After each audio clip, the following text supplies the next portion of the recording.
Quick shout out to the sponsor of this video, Boingvert. Boingvert is the best-selling jumping program for athletes in the world with over 500,000 users. On average, users have gained 10.3 inches on their jump, there's no weights necessary, and the program can be done right at home with 24/7 customer service. If you're interested, the link to the program will be both in the comment section and in the description, and be sure to use my promo code DOM2K for 20% off of your purchase.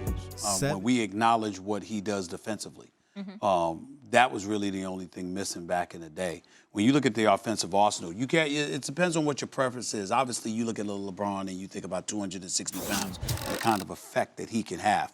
But from a skill perspective, tell me who has Kevin Durant's arsenal? So this is one of those reacting to the media videos, like the one I just did for Chris Broussard last week. However, I am not going to show the clip this time because for this take, it's kind of the whole video, which is like 6 or 7 minutes long, and the gist is pretty simple.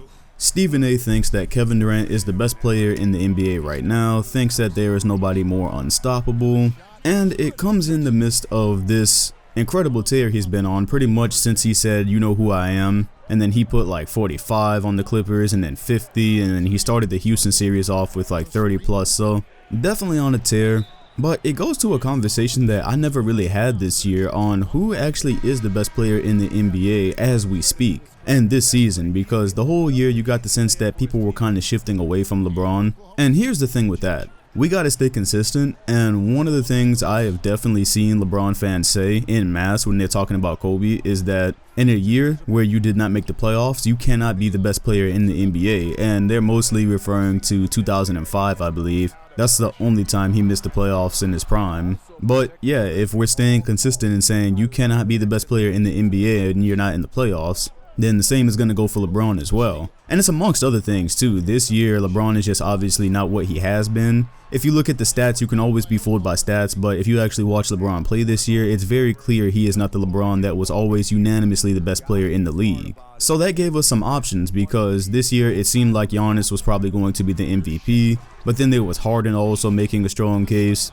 Kevin Durant is always right there for the best player in the league, even when it was LeBron James. KD was never really far behind. Then you got guys like Steph and Kawhi. And now we're in the playoffs, and this is where the legacies are truly made. This is where people really get to solidify their argument for calling themselves the best, or for other people calling them the best. And there's a lot of wrinkles that go into it with KD, because very few people can actually look at him objectively after what he did in going to the Warriors. And it's created like this very confusing narrative where people, for some reason, don't remember that Kevin Durant was a killer and was always extremely talented before he came to Golden State. So I get it, right? You watch Kevin Durant on this open floor and people can't really double him or anything. They can't load defense on him, because who are you going to come off of on Golden State? At best, maybe you want Draymond Green to shoot, but if you start floating around the floor, meanwhile you have Steph Curry and Klay Thompson cutting and stuff, you set yourself up for failure. So that's one of the many reasons this team is seen as so unbeatable. But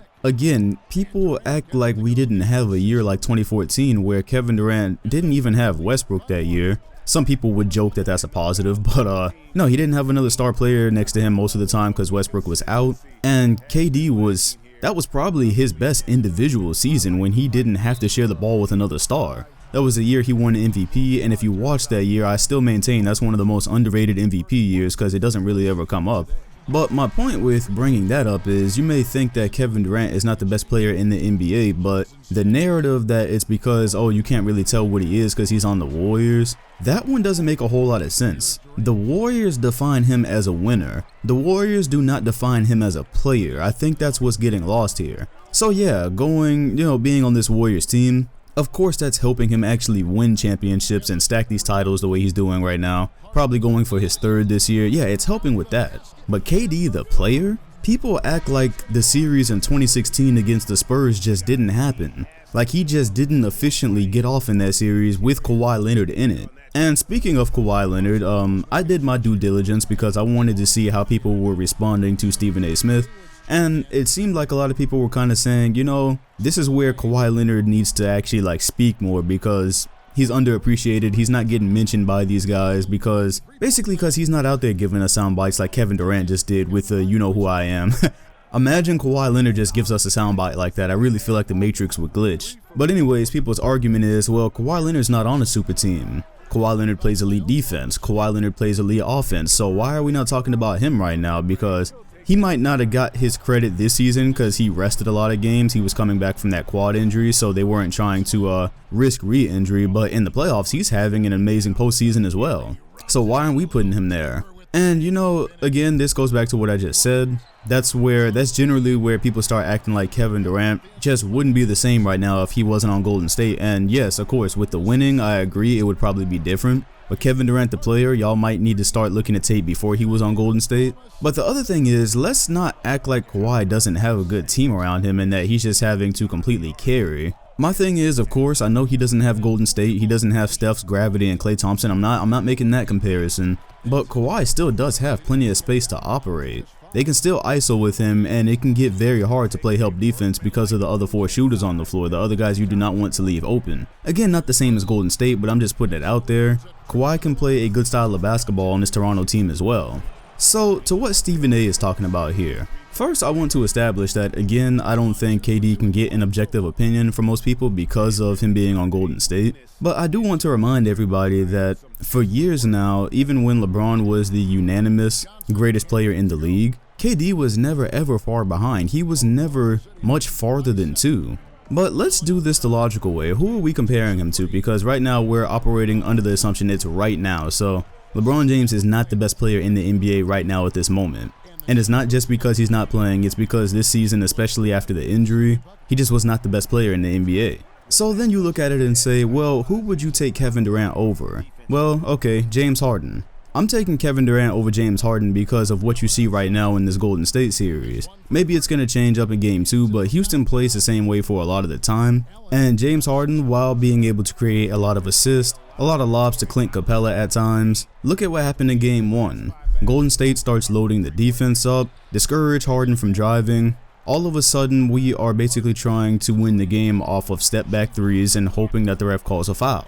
Game 1 is kind of exactly what we expected. This is why it's so discouraging, because we have to hope that Harden is going to hit enough of these shots to send Golden State home, which is like, 4 times. But that play style really makes you question how Houston gets this far, or how they even got 3 games off of them last year. Because it's just so much dribbling for like so much of the clock, so much ISO. In game 1, it looked like guys weren't even ready for the basketball at certain points because they weren't really getting it the whole game. Yeah, no, give me KD over Harden, because against certain types of defense, his playstyle is just really risky, and we're going to see how that happens, or what happens with that going forward against Golden State. Giannis, yes, please give me KD over Giannis. I kind of went over this a little bit in the last video where I said that you can game plan for Giannis, but you can't game plan for KD. It's about the bets you can make right there. So if you can just make a bet with Giannis and just say, okay, I want him to shoot threes and I think we can be successful, then right there, it's like, no way, give me KD over him, because I understand that he does other things as well. I'm not just totally discounting rebounds or whatever else he does, but again, you have to admit the deeper you get into the playoffs, that gets interesting to work around when your best player has a weakness that the other team can just game plan for. KD doesn't have that. And he does not have that whether you have Steph and Klay around him or not. And so then that brings you to KD and Kawhi. I stan Kawhi. I have a video named I love/stan Kawhi. But if it comes down to me starting a franchise, give me Kevin Durant. Give me Kevin Durant because he is game breaking. I've seen Kevin Durant give Kawhi buckets before, and Kawhi is pretty much the best we've got as far as defense in the league. And so when I'm talking about game breaking, look at game 1 versus Houston. That was not KD's best shooting night, but I'm talking about what actually happened with the game plan. So that ISO on the right side of the floor, mid post, what was Houston to do about that? What is anybody to do about that? They don't have Trevor Ariza anymore. That was one of the bodies they used to throw at him. So then it's basically up to guys like PJ Tucker. They had James Harden on him, and every time he got to that part of the floor and he could just ISO, just mid post, it was really as if Houston's defense was irrelevant because of KD's size and his offensive skill. And so that's not to say Kawhi doesn't have elite offense as well, he's got that. But still, give me the guy that there is not a good matchup for in the league. And the reason that it's that way is because of just the built-in advantage that he has with his frame and his size. And then for anybody who thinks that KD just, I don't think I've ever seen anybody call him one-dimensional, but just in case you were thinking that and you're saying, oh, you're not considering anything else, KD is a successful defender at times as well, again, because of his size. There was times in that Houston game where they had him on Harden to bother him a little bit off of switches and whatnot. Again, in 2014, when it was his job to do everything because Westbrook was out and he had to pick up more responsibilities, he showed that he can do that. He's very rarely ever been asked to because, again, most of the time with the Thunder, he had Westbrook, and then now he's on Golden State. And of course, they've got a piece for everything now, so he is just asked to score these days. And I do just want to say that in the case of Kawhi Leonard and Kevin Durant, maybe it just comes down to preference at that point. But I don't understand some of the arguments people make. Because, like, again, there was the one about Kawhi Leonard being in Toronto without a super team. But, okay, again, with Toronto's roster, you don't think that you could take Kawhi Leonard out and put KD in and not have them be very successful as well? There's no way you don't think that having Kevin Durant with Pascal Siakam, Danny Green on the wing, and then Gasol spreading the floor, you don't think you can't write a perfect game plan for KD in that system as well? And then one of the arguments that Max Kellerman uses is, I think, the worst argument people try to use when they bring up Kawhi and KD. It was that first half of 2017 when Kawhi Leonard was just killing the Warriors and they were up by like 20 or something.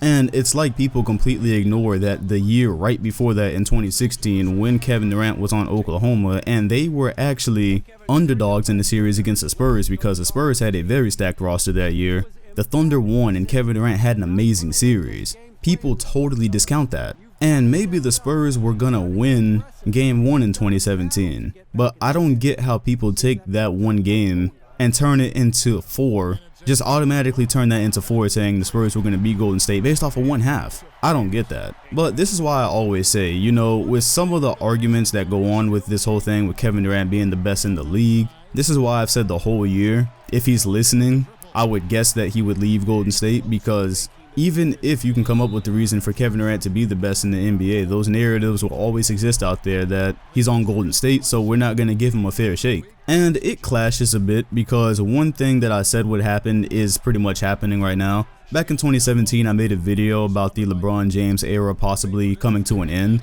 And basically the whole premise of that video was that people were going to start calling Kevin Durant the best player in the league because with the Warriors roster and the state of the East at the time, Cleveland was going to get back to the finals and they were going to lose to Golden State. Kevin Durant was going to play amazing, and at LeBron's expense, he would continue to win. In turn, eventually people would start looking at the surface and Kevin Durant would probably take the title as the best player in the league. Now, in 2018, that pretty much happened verbatim. But of course, we get to this year. Back then, I did not foresee him going to the Lakers and I didn't foresee him getting injured, which kind of like speeds this up because it really then opened the slot for somebody else to be the best in the league. It wasn't like Kevin Durant was just taking it from him then. But then, like I said, it's clashing because on the other side, people refuse to see him be on this all-star team and call him the best in the league. They want more proof. And again, to that I say, just remember that this all-star team is putting him over the top for championships, but for individual talent and what he can do to a defense and how he can affect the team,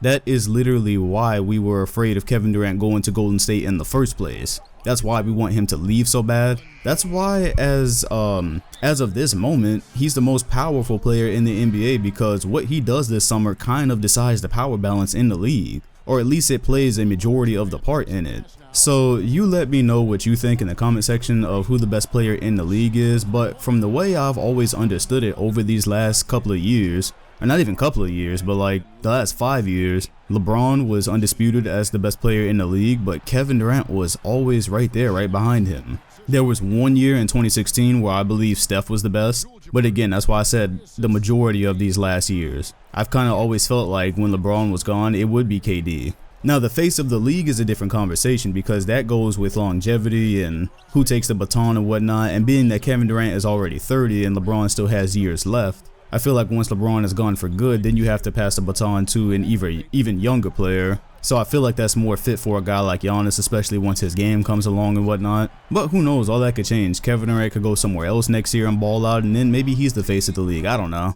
Trying to predict the future at this point. So yeah, let me know what you think in the comment section. Hit the like button, comment, and sub if you enjoyed, and hit the bell next to my name if you want notifications on future videos. Thanks for watching, and I'll see you all on the next one.